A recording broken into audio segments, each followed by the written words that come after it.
बिस्मिल्लाहिर्रहमानिर्रहीम। अस्सलामुअलैकुम। आप देख रहे हैं यूट्यूब चैनल आम सी बातें।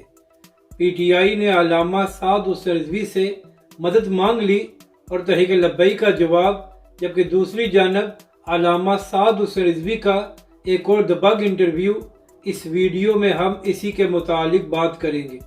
नाज़रीन कराम, जिस दिन से इमरान खान की हुकूमत ख़त्म हुई है तो पीटीआई के लोग हर थोड़े अरसे बाद अल्लामा साद हुसैन रिजवी और तहरीक लब्बैक पाकिस्तान को याद करते हैं और कहते हैं कि फ़लाँ वाक़या हो गया है, मगर तहरीक लब्बैक पाकिस्तान प्रोटेस्ट नहीं कर रही।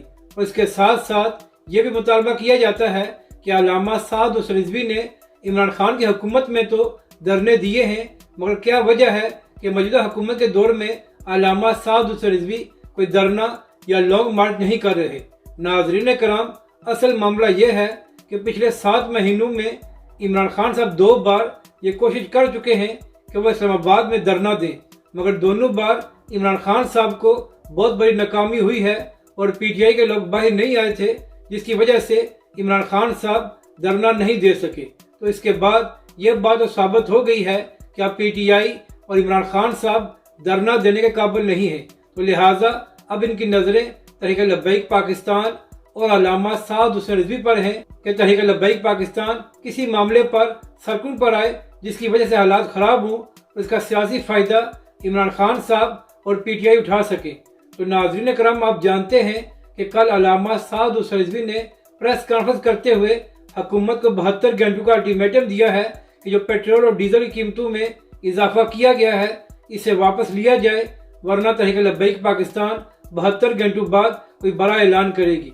तो नाज़रीन कराम, अब नौबत यहाँ तक आ गई है कि आज जो पीटीआई का ऑफिशियल ट्विटर अकाउंट है वहाँ से भी एक ट्वीट किया गया और नाज़रीन कराम, पीटीआई के इस ऑफिशियल ट्विटर अकाउंट से अल्लामा साद हुसैन रिजवी को मुखातब करते हुए कहा गया कि अगर हुकूमत ने 72 घंटों बाद कीमतों में इजाफे को वापस ना लिया और आपने इसके बाद कोई कदम ना उठाया तो पाकिस्तानी अवाम आपसे मायूस हो जाएगी।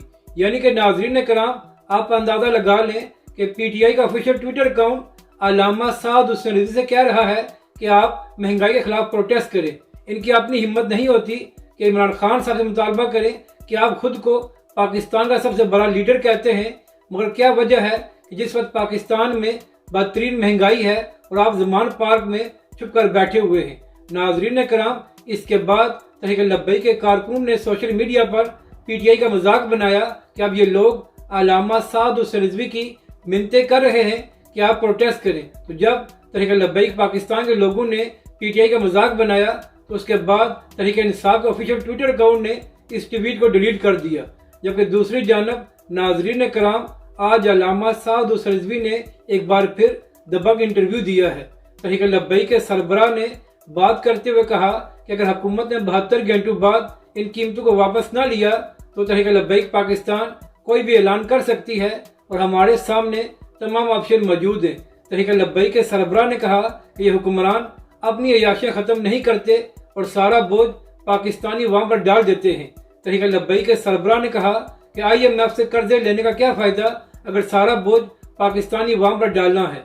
अल्लामा साद हुसैन रिजवी ने कहा कि हम अपने मौक़िफ़ पर कायम हैं और 72 घंटे तक हुकूमत का इंतज़ार करेंगे, उसके बाद हम आज़ाद होंगे कि हम जो भी फैसला करें। तो नाज़रीन कराम, इससे एक बात तो साबित हो गई है कि अल्लामा साद हुसैन रिजवी और तहरीक लब्बैक पाकिस्तान यू टर्न नहीं लेंगे। तो लिहाजा हुकूमत के लिए बेहतर यही है कि वो कीमतों में इजाफे को वापस ले ले ताकि पाकिस्तानी अवाम को रिलीफ मिले और तहरीक लब्बैक पाकिस्तान अगले लाएअमल का ऐलान न करे। तो अब देखना यह है कि 72 घंटों बाद हुकूमत क्या फैसला करती है। अपनी राय का ज़रूर इजहार करें कि आपको ये वीडियो कैसी लगी और हमारे इस चैनल को भी सब्सक्राइब करें।